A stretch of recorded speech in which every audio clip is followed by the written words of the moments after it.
you might have noticed, there's a new Valhalla update out now. It's quite big. It adds some changes. We got fixes, but it mostly prepares us for the big drop that happens in 2 weeks from now. So I will tell you everything you need to know in this video, touch on the weekly reset a bit as well. Of course, if you enjoy the Valhalla content, then a like on the channel would really help me out. And let's go. Congrats to Arthur for winning my Helix Credit Pack giveaway number 31. I will send you a gift card for your platform of choice. And already started a brand new giveaway for 2,300 Helix credits. You can of course enter via the link in the pinned comment. And you have to be a subscriber of the channel before you enter. Good luck. So yeah, let's quickly touch on Red's weekly reset before we go over on the update. It namely includes 2 mounts. One is the daily, so available for 24 hours. The Abstergo horse from Odyssey. Pretty unique if you dig it. In the weekly selection we got the Black Wolf that was also at Reddit before. It looks kind of nice, I kind of like it. And we also have the Gothic Hood, which also returns. I think it's worth getting, not only for the look if you don't have it yet, but also having 2 items from the Gothic set gives you health back after a kill, which can be useful. I saw a couple of questions about the Mentor swords. So the one-handed swords made by the Mentor's Guild. We actually have some cool new pictures from the Valraven's Claw as posted by Access the Animus. Looks amazing. So, they as mentors now got both weapons in the game, the other one of course being the Astral Blade. But XDNM has now confirmed that we get them later on in the year through Ubisoft Connect. So maybe with that 1.40 update, which we know is coming likely in early November with the new festival. As for the update, it's mostly to add support for the Discovery Tour on October 19th, as kind of expected. So in 2 weeks time we can play this mode to learn more about the Viking era, including the mythical worlds, without any combat of course. Ubisoft now shared all the characters we can control via a fun Twitter GIF. So most of the familiar characters are part of it, and by doing the mode we of course get that awesome looking Elderman outfit. I already showcased it before in a previous video. We got some higher quality footage now. I'm sure the perks will leak at some point before October 19th because the items are now in the game. And while I did note that the cloak is from the Arnior set, Sparkle on Twitter pointed out that the rest of the armor set seems inspired by the Anglo-Saxon soldiers, which of course indeed the case, looking at the chest piece. And I'm not a huge fan of some of the reskins they did, especially for Helix items. But if they are instead going to NPCs, looking at their armor set and giving that to Eivor as a free armor set, like, I'm all for that. That would be awesome. So maybe this is the kickoff for more NPC outfits for Eivor in the future. I'm also curious what the unlock requirements will be for this set and also for the ship design we saw briefly in the footage. And when we know more about that, I'll of course let you know here on the channel. Ubisoft right now with the update made some changes to the codex, adding filters for DLC entries, so you can only view those or only see the entries from the base game, or just see all of them like we had before. And the river rate information was added for the different rivers, and Fawn has his own character page now. Changes in the option menu are also present, including for the gameplay tab, where we now see difficulty on top. We got more aim assist information, so it's more clear what every option does. And they also added better parameters for the different difficulties, where we now see how much the parry window is impacted on higher difficulties. It's minus 38% on very hard and also on nightmare.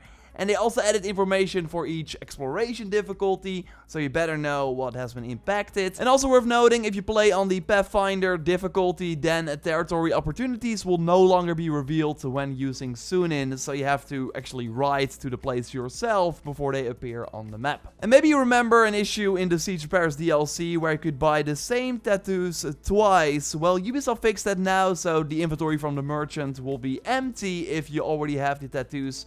And these merchants in Francia were great as like a rune farm tactic because their inventory wasn't linked. So you could buy one major rune at one vendor and then buy another major rune at another vendor. Or you could buy multiple scrolls for skills or mastery points. Well, maybe you already guessed it, they changed that. So if you now buy one scroll of knowledge at one merchant in the Siege of Paris DLC, it will also be gone at the other vendors, and then you have to wait for it to appear again. And maybe you know this, but first, if you would get off your horse while swimming, Eivor would make this move as if he or she was falling from the sky, going underwater as well.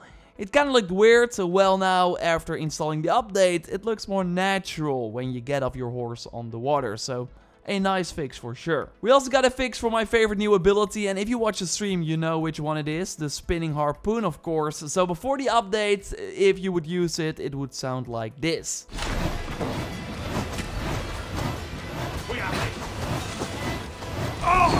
You would only really hear the sound of swinging the rope around. Well, now after the patch, you also hear the hits a lot.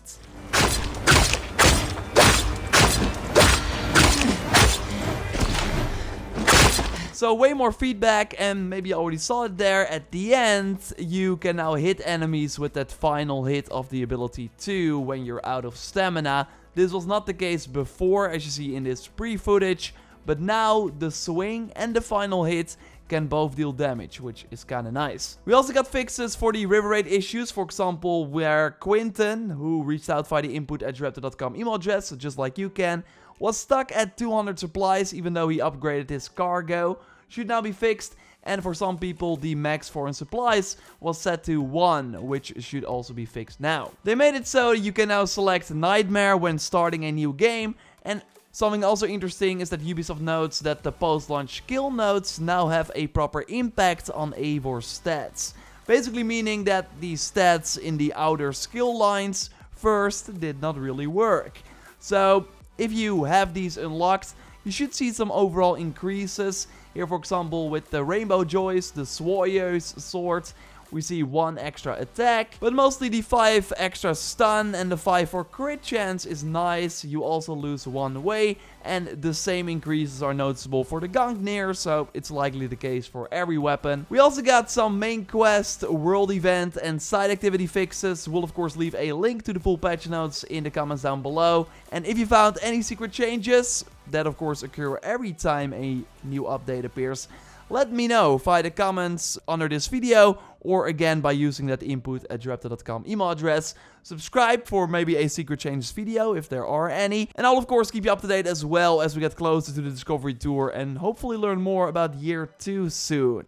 We'll keep you up to date here. Subscribe to miss nothing. A like on the video would really help me out. Check out my previous video on the roadmap that was revealed and my theories on it. You can watch it by clicking on the screen, or at the end of our photo mode showcase. Of course, share your shots via the Valhalla hashtag on Twitter, or by using the dedicated pictures channel on our Discord.